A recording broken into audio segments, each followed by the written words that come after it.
Hey everyone, welcome back to my channel. My name is Britt and I want to talk about some of the books that I really hope to read this autumn. Because autumn is upon us, my favorite time of year, and I'm just very excited to get back into this really good reading mood and hopefully read some amazing books. So without further ado, let's take a look at my small list of books that I really hope to read. I said small, it's not really small, but we'll see at the end of autumn how many I've read. First, I've got a pile of books that I already have on my physical TBR because I'm very much focusing on reading the books that I already own. However, there are definitely a few other cozy books that I maybe want to just listen to on audiobook if I find them on an app. You know, I don't have those books on my physical TBR, but for autumn and like the end of the year, I'm just trying to take it slow and not put too much pressure on myself on having to read all my physical TBR books, because as of right now, I have 50 unread books on my shelf, and at the beginning of this year, I had 92. So I am doing very well. Okay, the first book is The Once and Future Witches, written by Alex E. Harrow. And I'm actually still reading this book, but I'm slowly just working my way through it. This is a very witchy book. It's about three sisters whom are all witches, and they want to join the suffragettes movement to fight for the right to vote for women. And they think that witchcraft can maybe help with that. I'm really enjoying this one so far. It's just quite big, hence why it's taking me quite a long time to read it. But this autumn, I definitely want to read some more witchy books. Next, to kind of get into the more creepy and dark vibe, I have Perfume, written by Patrick Suskind. This is the story of a murderer, and this follows a guy who is obsessed with scent, and in particular human scent, and he goes to extremes to kind of get this human scent perfume, aka killing people. That is kind of everything I know. It sounds perfect for October and like Halloween vibes, so this is most definitely going on my TBR. I'm also obsessed with this cover. I finally found this cover somewhere. I've looked at it online and I couldn't really find it anywhere, and then I suddenly saw this in a bookstore in Bruges in Belgium, and I immediately picked it up because these are one of my favorite like editions of books ever, the Penguin Modern Classics. Next up, we've got Rebecca by Daphne du Maurier, and I heard that this one can be quite an atmospheric, bit of a darker book. And even though I don't really know what this book is about, let me look it up. I just saw it on one of these kind of autumnal reading lists, and then I remembered I had it, so definitely going on my TBR. It says, last night I dreamt I went to Mendeley again, and it's about chilling events that led her down the turning drive past the beaches, white and naked, to the isolated grey stone manse on the windswept Cornish coast. We'll see. Let me know in the comments if you have read Rebecca. It is definitely one of those classics that I've seen around everywhere, but just don't really know anything about.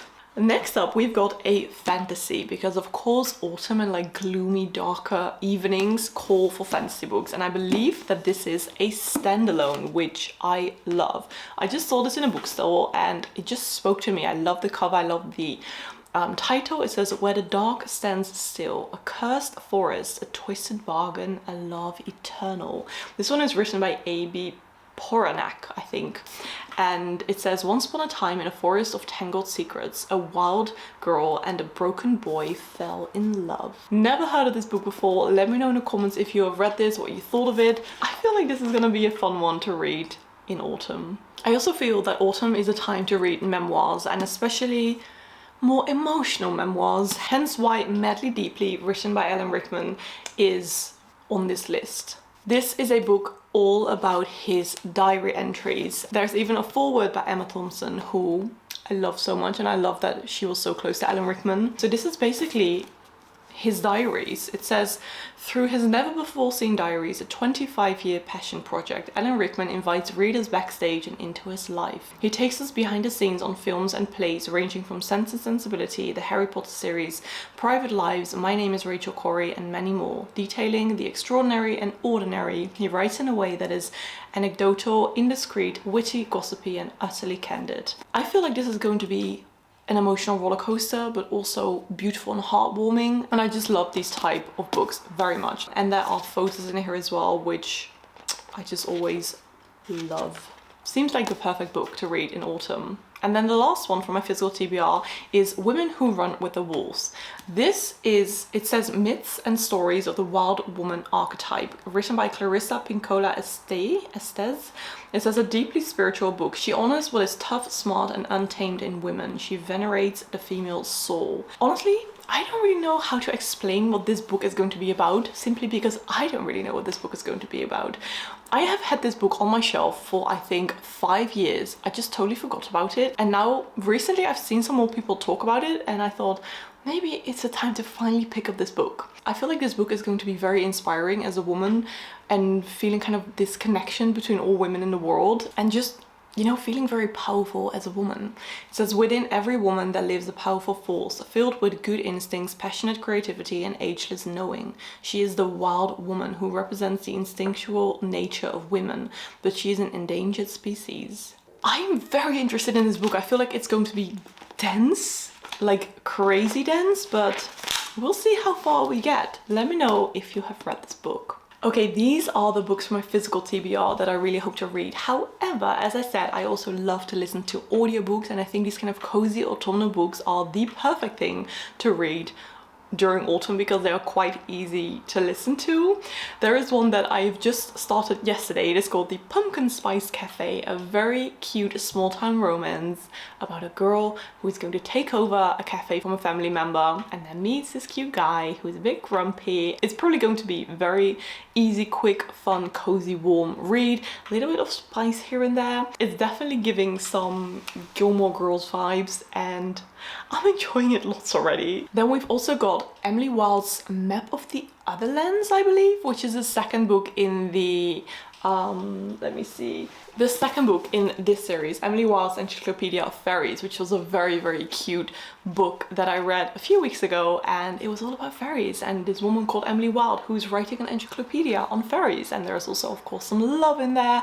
It's cozy, it's very atmospheric, and there is a second book, so that one is also definitely going on my TBR. Then we've also got The Story Collector, and Evie Woods also wrote a different book called what was it called again? Called The Lost Bookshop, which I absolutely loved. So I feel like The Story Collector is also going to be whimsical, cozy, and it just looks like the perfect read for autumn. There are many more books that if I come across on audio, I will definitely listen to them. For example, The Echo of Old Books just looks amazing. Don't know anything about it though. Wildwood Whispers, which is apparently also a very witchy book. Then we've got A Secret History of Witches. Name speaks for itself. Maybe The Kiss Curse, which is the second book in the Hex series. I read the first one and really enjoyed it. Then we've also got Hex Appeal, another witchy book. And A Witch's Guide to Magical Innkeeping, which is another, I believe, a companion novel to The Very Secret Society of Irregular Witches, which I also absolutely loved, but it's a bit vague when this next book is going to be released. I thought it was already released, but then apparently it's not. So we'll just have to see if I can find it. Then we've also got Cackle, which also sounds very magical, and The Witch's Heart. And let me see. Oh, there are just so many. The Girl Who Drank the Moon also sounds very cozy and I believe middle grade. And Practical Magic. I watched the film a couple of times, but I kind of want to read the book as well. So maybe if I see that one somewhere, I will just listen to it. Can you tell that the vibe I'm going for this autumn is just cozy witchy books? Because I am excited for that so much. So be prepared for lots of witchy and magical books in the upcoming few months on my channel. Okay, these are the books that I really hope to just pick up this autumn, see how many I read, but I'm just excited to cozy up and like snuggle up on my sofa and just try to read a lot because I haven't been in the best reading mood, unfortunately. So I hope that the next few months will just help me get back into a good reading mood. Thank you so much for watching. I really hope that you liked this video. Don't forget to let me know in the comments which books you really hope to read in the upcoming months. And if you don't know what to comment, just make the comment section look super autumnal because that always makes my day. Orange, pumpkins, little mushrooms. I've got everything. I'm like decorating my home like crazy and I am digging it. Okay, thank you so much for watching. I really hope that you are having a very cozy day and I will hopefully see you in my next video.